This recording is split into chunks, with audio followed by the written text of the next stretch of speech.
The foolish mouse and the naughty frog, page number 80। बेवकूफ़ चूहा और शरारती मेंढक, सफ़ा नंबर 80। फार्मूलिक एक्सप्रेशंस पिछले में बयान कर चुका हूँ, उसी के रिलेटेड है, कोई नई चीज़ इसमें अभी तक नहीं आई। Question answers, fill in the gapped summary. हाँ जी, फिल इन द भरिए, पुर कीजिए गैप्ड समरी, समरी के अंदर या खुलासा के अंदर आने वाले जो खाली जगह हैं। सेलेबल्स, सेलेबल्स के मुतल्लिक़ मालूमात, ये फिनिक्स के जो है वो शोबा के अंदर या फिनिक्स की टैब के नीचे।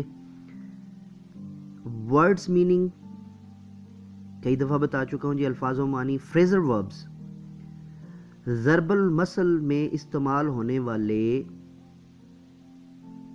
Fail. Modal verbs, regular verbs and irregular verbs as it is grammar में यूज़ होते हैं। और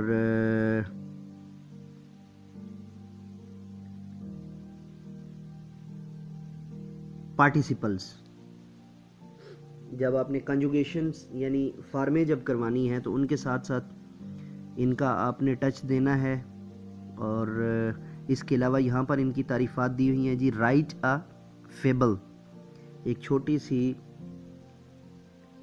मॉरल स्टोरी लिखिए या ऐसी कहानी जिससे मुआशरे के अंदर कोई अच्छाई बयान की गई हो और उसकी बाबत, उसके मुताल्लिक, उसके रिलेटेड जो है वो कोई कहानी बयान की गई हो।